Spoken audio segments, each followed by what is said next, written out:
and welcome back to my channel. I'm Holly, and this week we're going to be going over how to load a kiln. So today I have a bunch of pieces ready to be bisqued, and I'm going to be going over how to use the kiln furniture and properly put all of your pottery into the kiln and get it ready for firing. Now, like always, there is a million different ways to do this. I will not be going over any sort of programming or firing temperatures, things like that, because everyone does this to a different program, different temperature, whatever you need. So I don't want to give anyone any sort of information on how to fire their own materials because it will depend on what materials you're using. So let's go ahead and get started. So everyone, this is what the interior of my kiln looks like. Yours may vary in depth, height, shape, but overall they all kind of look like this. They're going to be lined with this sort of soft brick, and in between each brick there's going to be coils. These together are called elements. So if you're ever looking to buy some like replacements online or things like that,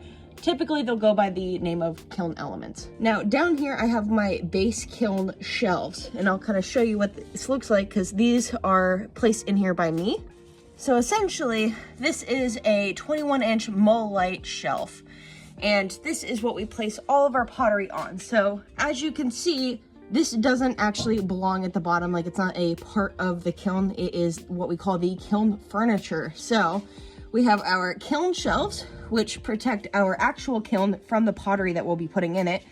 And then we have these things called kiln posts. These are going to be what determines the size of each shelf. So this one is only like an inch off the ground. Now my very first shelf, which is the one that's going to be the base layer, you want these to be very small posts. The reason for that is you want to utilize all the space in your kiln, and so you want to get these kind of as low to the bottom as you can. The reason that we don't put our stuff right on the bottom there is because say you end up having glazeware and the glaze ends up dripping, it's going to drip right onto the kiln, and instead of, replacing the shelf, you're going to be replacing elements, which is a lot harder to do. These elements and things will be worn over the years. The more that you end up firing your kiln, the faster these elements will end up wearing down. Now the coils and the bricks do take a bit longer to have to replace. However, down here you'll see this little stick coming out. This connects right through this hole to the wiring panel on the outside, which I'll show you in a minute. And this is what we call a thermocouple. This is going to be basically your temperature gauge throughout the entire kiln and what ends up turning it on and off. Some people might have what they call a kiln sitter. Most modern kilns in the last, I'd say 15 years have a thermocouple in them. Now, this will be the first thing that you will have to replace in any new kiln. It is one of those things that it oxidizes around this edge right here after quite a few firings. Sometimes it lasts really long and sometimes not so much. But you can tell by how much oxidation is on the outside of this. And by oxidation, it's going to kind of look like a dark gray rust. But essentially, if you ever have an error code or anything like that, usually the first thing you want to check is your thermocouple. And you also want to make sure that you dodge that when you are putting in shelves and pottery and things like that, because it is very easy to break if you hit it when you're loading your kiln. So I'm going to go ahead and put my shelf back down in here. Now you will notice that this shelf kind of has these rings of pots that I used to have on here. This is what you'll call off-gassing. So sometimes when glaze ends up melting and it releases fumes and things like that, it'll end up leaving this mark of where it was on the kiln. You'll also see that this white part doesn't match the bottom here because these kiln shelves are coated with what we call kiln wash. Kiln wash is something that gets painted onto our kiln shelves to protect our kiln shelves from glaze or any other anomalies that might end up being in the kiln, because typically this after a while will flake. So you can kind of see up here, this can flake a little bit. So after a while, if it gets too flaky, you kind of want to scrape that off and put on a new coat of kiln wash, but essentially it's there to protect your materials.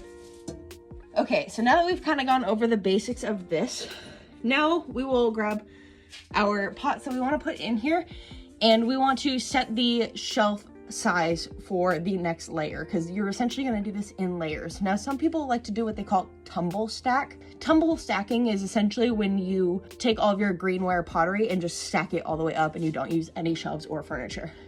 To me, this is pure chaos.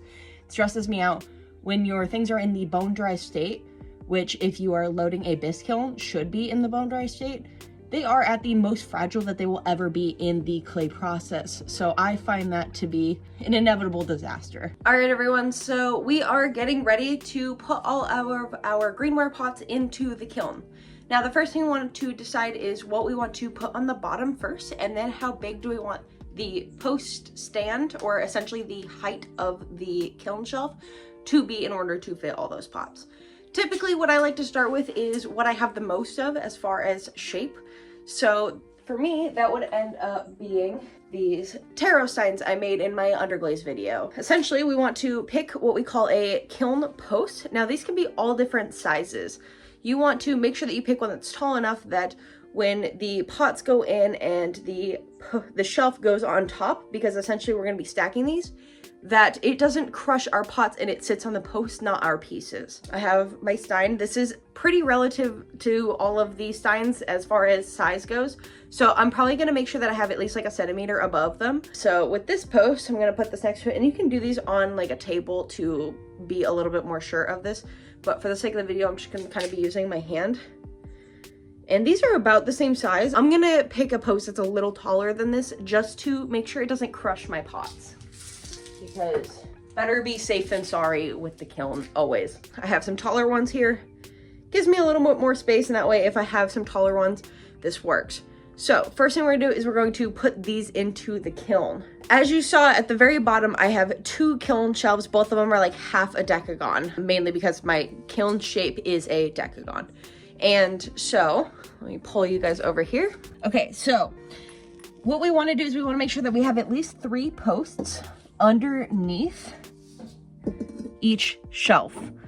So 1 layer, 1 shelf, 1 layer total. The reason that I like to choose the pots that end up having all the same height is because you essentially want 6 posts total down here to essentially hold 3 on each side.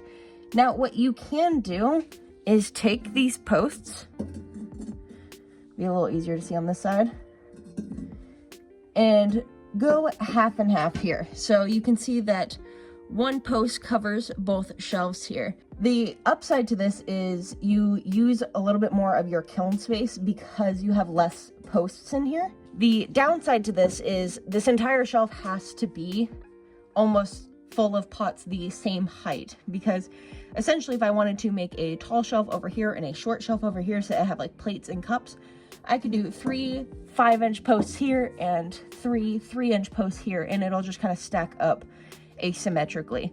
But because I have a bunch of things all the same size, I'm going to put these middle posts right in the middle to save space. Kilns do use quite a bit of electricity to run, and therefore the electric bill is pretty expensive. So utilizing as much space as you can in your kiln while firing is key. So I'm just gonna put in all of my pots now.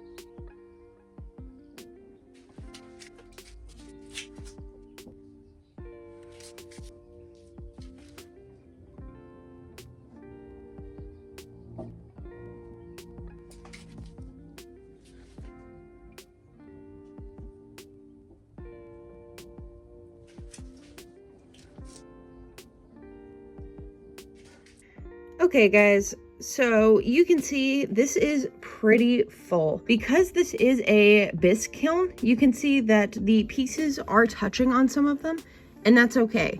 If this was a glaze kiln, you would not want your pieces to touch, because essentially when the glaze melts down, it's going to stick to anything that's next to it. So with this, we can stack, we can put things on top of each other as long as they fit. I don't have anything small enough in this kiln load that's going to be able to fit inside of these steins. Otherwise, I would fill the steins with, you know, if you're making pendants or trinkets or any small little sculptures, you can go ahead and fill those in where you see needed. Down here, you can see that I moved this stilt a little bit forward. As long as this feels stable when you put the kiln shelf on top of these, it's fine that these aren't exactly in each corner. As long as when you put that on there that it is comfortably sitting and it doesn't feel like it's going to fall over. So without further ado, we can put on the next layer. All right, guys, so we now have all of our steins underneath here. They are safe. I ended up stacking these two shelves halfway between the posts. So this corner and this corner are all set up on half of those middle posts there. And because they have even weight, it's pretty sturdy right now. My kiln shelves are a little bit worn. You can kind of see the streakiness in what we call the wash on each shelf. Around now would be when you want to put another layer of kiln wash on there.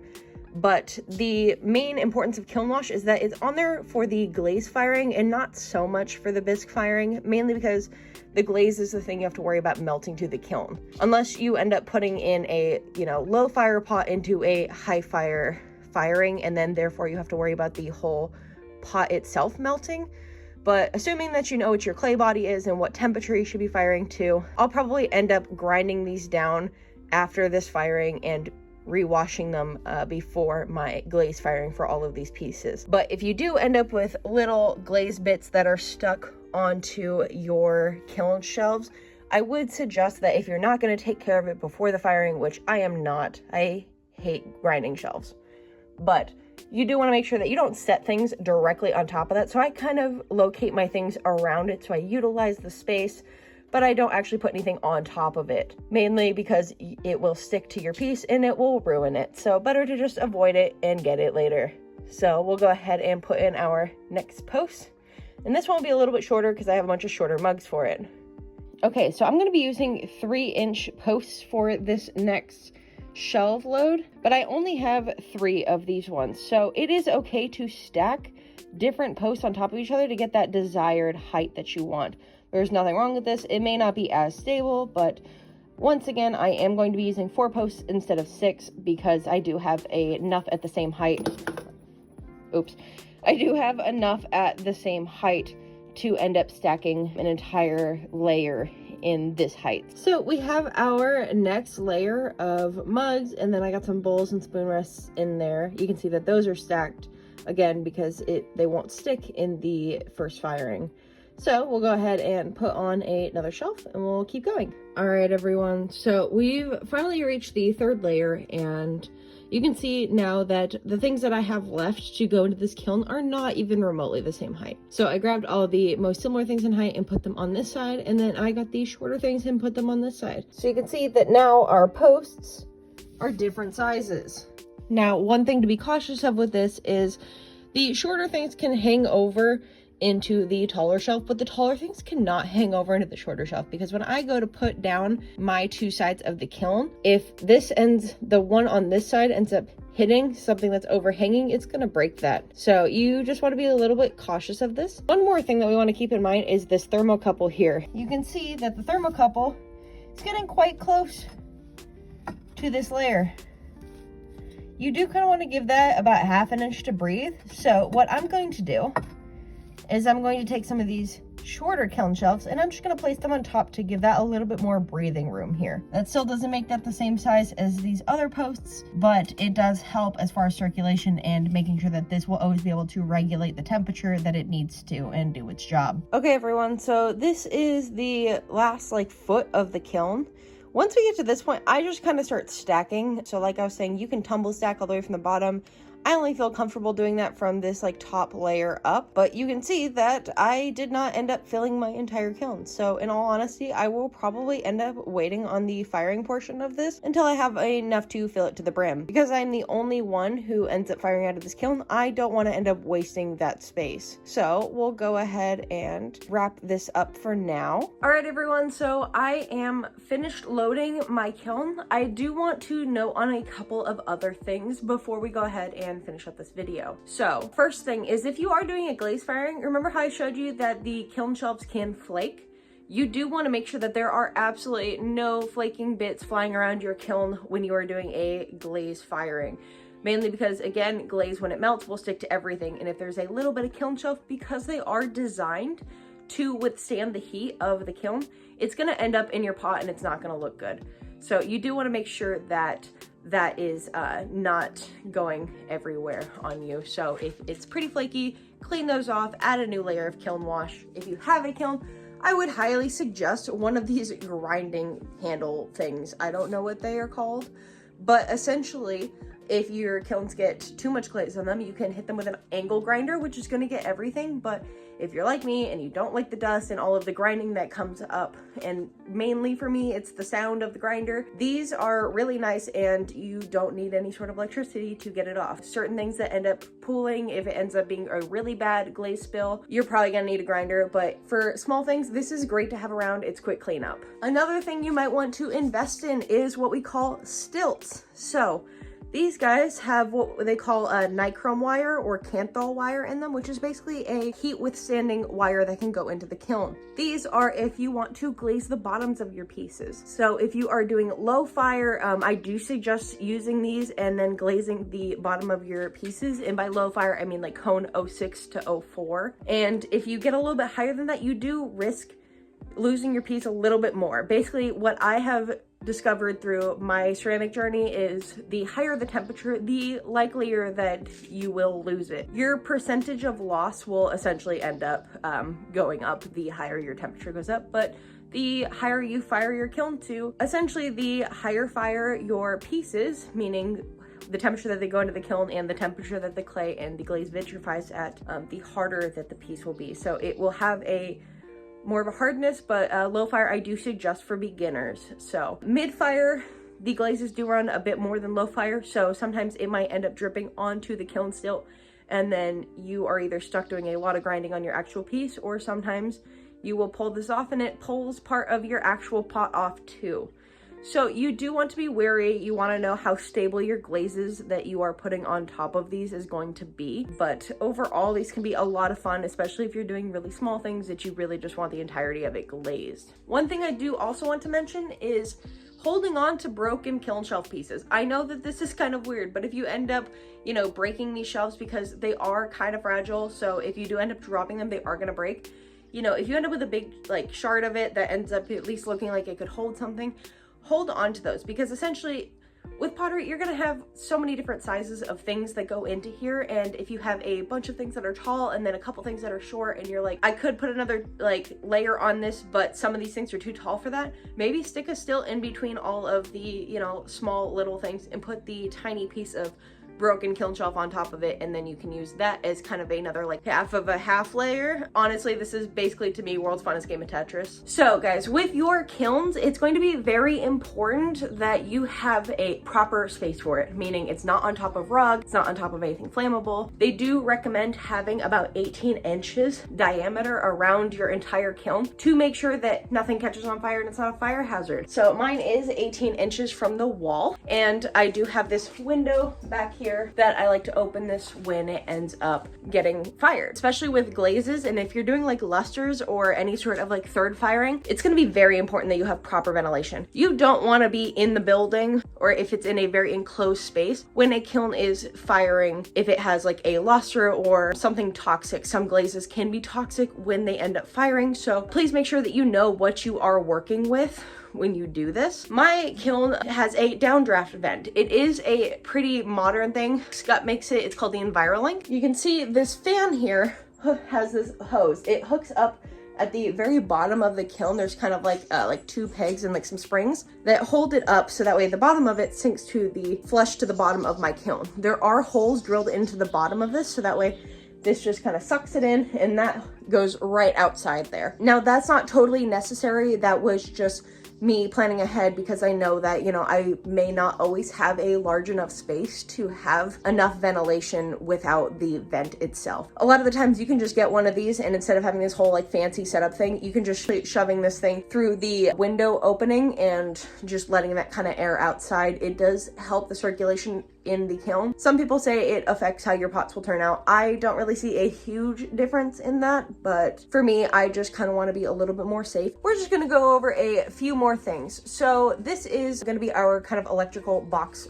for this. And so when you end up getting your kiln, this may look a bit different depending on who your kiln was made by, but there is going to be these screws that hold the box in. Essentially, on the other side, there should be hinges. So when you unscrew these, this will swing open, the wiring will be there, and you can get to your thermocouple, that temperature gauge on the inside. So if it goes out, we'll change it through there. I will end up doing another video where I do change that, but my kiln doesn't need a new thermocouple yet, so we're gonna wait until it does, and then we'll go in and do that. We have these peepholes on the outside. Mine has 6, depending on how tall yours is. It may have less, it may have more. You can keep these in, take them out. Some people like to take them out and have a little bit more oxygen in their kiln. Sometimes that will adjust the way that your glazes end up coming out later, or you can keep them in there to keep the heat in there. And a lot of the times people will really use these mainly for cone packs. So the old school way of telling the temperature, and sometimes with the older kilns, the only way that you can tell is with a cone pack.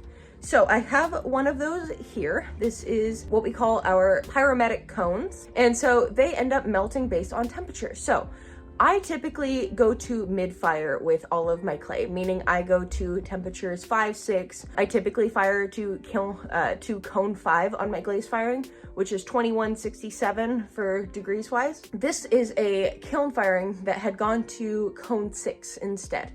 And the way that we can tell this is you'll end up buying these cones and you'll make a little like clay boat almost. You want to make them a little bit longer because that first one's going to melt on it, so that way it doesn't end up on your kiln. But you'll end up putting them in, so you can see that my cones are labeled 6, 5, and 4.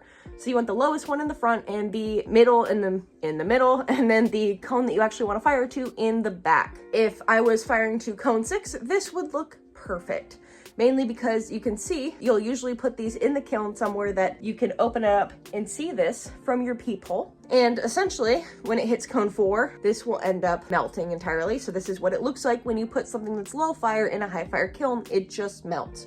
Just like glaze does, the pot itself will just melt. And then cone 5 starts to dip like this. And then you can see this was perfectly straight. And now that it has a subtle, just very gentle curve, that's how you know you've hit temperature. So some people like to put these in every single firing that they do. I am not like that. It can be a little risky, I'm not gonna lie, but I have a fairly newer kiln, so I feel a bit more comfortable doing that. If you have an older kiln, I do suggest always putting these in, and probably putting one at the bottom and one at the top, because if one is more bent than the other, so say your bottom and your top don't look like the same packs, odds are one of your elements probably needs to be replaced. So that is how you can tell that your kiln elements or your coils are getting a bit old, and that they will probably need replacing sometime soon. So, you know, say that the top didn't quite get to temperature, this didn't melt, it looks straight, or maybe cone 5 exactly the same, then you're probably gonna want to check the top parts of your elements there. This can be great as a way to, you know, judge temperature. But yeah, always put them in a place that you can pull it out and see it from the peephole.